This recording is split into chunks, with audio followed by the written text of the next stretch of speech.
반갑습니다. 7월 5일자 신문일기를 진행할 국제신문의 김민주 기자입니다. 예보상으로는 오늘 부산 오전까지만 비가 오고요. 오후에는 좀 구름 낀 날씨가 이어질 거라고 하는데 낮 기온은 28도 정도까지 오르겠고 습도는 높겠습니다. 이제 내일 아침에는 또 출근길에 한 시간당 10mm 정도 비가 온다고 하니까 우산 챙기셔야 될 것 같고 출근길 주의를 조금 하셔야 될 것 같습니다. 그러면 오늘 신문일기 시작해 볼게요.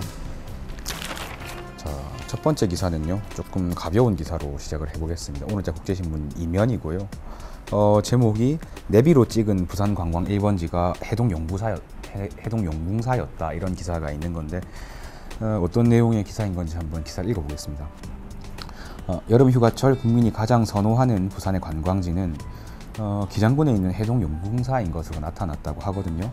한국관광공사가 SK텔레콤과 함께 모바일 내비게이션 T맵의 최종 목적지 한 95만 건 정도를 이제 분석을 해보니까 국민이 선호하는 여름철 관광지 탑 20 이렇게 나왔습니다. 그런데 부산 같은 경우는 이제 해동용궁사가 1위를 차지를 했다고 하고요. 근데 보통 부산하면 생각나는 게 해운대인데 일단 또 2위도 해운대가 아니고 태종대입니다. 3위에 이제 해운대 해수욕장이 랭크가 됐고 4위는 국제시장, 5위는 남구에 있는 오륙도 스카이워크였다고 합니다. 그리고 또 식당도 나와 있어요. 그래서 식당 같은 경우는 1위가 이제 가야밀면집, 2위가 쌍둥이 돼지국밥 본점, 3위가 금수복국 부산 본점이었다, 이렇게 이야기가 되고 있는데요.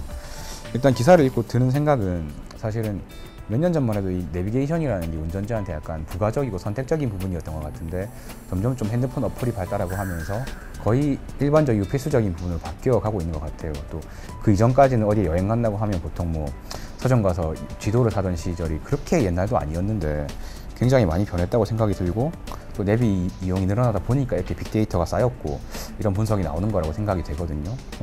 약간 아쉬운 부분이 있다면 이제 기사상에서는 보면 그 관광객 방문 수만 나와 있지 뭐 가령 남녀라든가 아니면 뭐 이렇게 그 연령대라든가 이런 데이터는 없는 것 같거든요. 그래도 어쨌든 95만 건 정도를 분석한 자료라고 한다면 이 숫자만 가지고도 뭐 부산 관광정책에서 상당히 좀 주요 자료로 참고할 수 있지 않나, 그런 생각이 들기는 하는 그런 기사였습니다. 두 번째 소식은요, 오늘 국제신문 6면입니다. 어저께 이미 어제 오늘 좀 상당히 떠들썩하게 보도가 된 부분인데 이 감금된 태국 여성들이 성매매를 당했다, 이런 소식인데요. 어떤 일이 있었는지 좀 기사를 통해서 구체적으로 살펴보겠습니다. 감금 태국 여성 쪽지 신고로 성매매 일단 검거, 이런 제목이고요. 기사 읽어보겠습니다. 감금된 상태에서 불법 성매매에 동원된 태국 여성이 슈퍼마켓 종업원에게 쪽지 신고를 한 덕분에 간신히 구조가 됐다고 합니다. 지난 5월 16일 새벽 4시 20분 정도에 부산 진구의 부전동에 있는 슈퍼마켓에 태국인 여성 5명이 생필품을 구매를 했습니다. 근데 여성들을 감시하는 것 같은 한국인 남성이 한 명 서 있었다고 하는데요. 이 20대 초반의 태국 여성이 종업원에게 쪽지를 건넵니다. 그 쪽지에는 나는 건물의 4층에 잡혀 있다, 이런 내용의 좀 이 서툰 한국어가 적혀 있었다고 하고요. 종업원은 근무를 마치고 경찰에 신고를 했습니다. 그러면서 이제 그 가게에서 물건을 살 때 포인트 적립을 하려고 제시했던 그 손님의 핸드폰 번호를 경찰에 제시를 했고요. 경찰이 확인을 해보니까 이 휴대전화의 주인은 30대 남성 이모 씨였습니다. 근데 이 씨는 이 과거에 유사 성행위 업소를 운영하는 그런 전력을 가지고 있는 사람이었습니다. 결국 경찰이 이 수색에 나섰고 이 씨하고 종업원 박모 씨를 붙잡았다고 하고요. 그 안에 이제 태국인 여성 5명이 있었대요. 그래서 이 분들이 갇힌 상태에서 성매매를 뭐 이렇게 당하고 있었던 그런 상황인 거죠. 이 쪽지 신고한 여성은 마사지사를 하려고 한국에 들어왔다가 성매매에 내몰렸던 것으로 지금 나와 있고요. 경찰은 브로커 김모 씨와 성매수 남성 53명을 포함해서 76명을 불구속 입건했다고 하는데요. 좀 안타까웠던 부분이 이 기사의 사진에 나와 있지 않은데 그 여성이 건넸던 쪽지를 보면은 나는 속은 했다, 이런 표현이 있어요. 자기가 속았다는 말인 것 같아요. 그래서 기사의 내용으로 보면 자기는 이제 한국에 와서 마사지사를 하고 싶었던 거겠죠. 근데 붙잡혀서 감금된 상태로 성매매를 당했다면 얼마나 끔찍할지 상상이 잘 안 가는데, 사실 이런 행태는 거의 뭐 노예랑 다름없는 그런 생활을 했다고 생각이 되고, 기사에 또 나와 있던 부분 중에 놀라웠던 게 뭐 어떻게 보자면 수요가 있으니까 공급이 있다, 이렇게 말할 수도 있는 거겠지만은 일단은 확인된 성매수 남성이 50여 명, 그리고 그 휴대전화 리스트에 있던 게 2만 명이라고 해요. 그 중에서 또 성매수 한 것으로 추정되는 300명.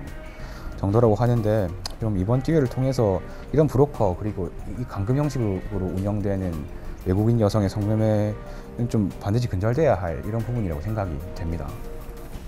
네, 다음 기사로 넘어가 보겠습니다. 오늘자 국제신문 8면이고요. 그 6월부터 영도의 제한 속도가 낮아져 있다는 것을 아실지 모르겠습니다. 관련 소식인데 경찰이 이제 좀 사고를 줄이려고 속도를 낮춰서 단속까지 해봤는데 오히려 별로 효과가 없었다, 그런 소식이거든요. 한번 기사 읽어보겠습니다. 네, 영도 제한 속도 50km 한 달 위반 건수는 14배가 오히려 증가했다, 이런 소식인데요. 부산 영도구의 주요 도로 제한 속도가 시속 60km에서 50km로 낮아졌습니다. 그래서 4일 부산경찰청이 지난 6월 한 달 동안에 이 영도구에서 일어난 교통사고를 집계를 해봤더니 28건이었다고 하거든요. 이거는 그 한 달 전인 5월에 22건에서는 오히려 6건이 늘어났고요. 또 작년 6월과 비교하면 작년 6월은 27건이었는데 마찬가지로 한 건 늘어난 그런 수치입니다. 경찰은 지난 6월 1일부터 주요 관선도로의 제한 속도를 시속 60에서 50으로 낮추면서 이제 보행자 사망 사고를 줄인다, 이런 목표를 제시를 했거든요. 근데 사고 건수에 큰 변화가 없는 것과는 달리 단속의 그 적발 차량은 굉장히 많이 증가가 됐어요. 그래서 단적을 보여준 수치가 원래 이제 단속이 걸리던 차가 하루 평균 한 5.4건 정도였는데 시행하고 나서는 75.7건, 14배 가까이 뛰었다, 이런 건데, 물론 이제 뭐 속도가 낮아서 그런 부분이 있겠습니다만은 경찰은 운전자들의 혼란을 줄이기 위해서 과태료 부과는 일단 9월부터 하겠다, 그리고 현행은 계도장을 발부를 하겠다, 이렇게 밝혔거든요.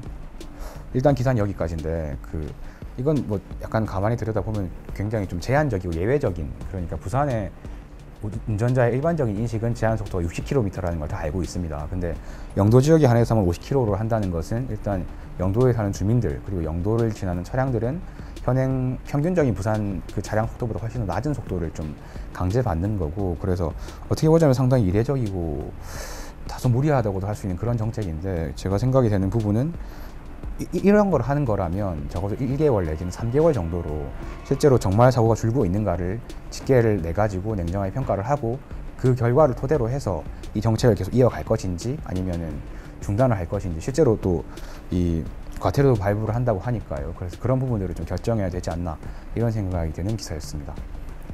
예, 오늘 신문 일기는 여기까지 진행을 하겠습니다. 지금까지 국제신문의 김민주 기자였습니다. 고맙습니다.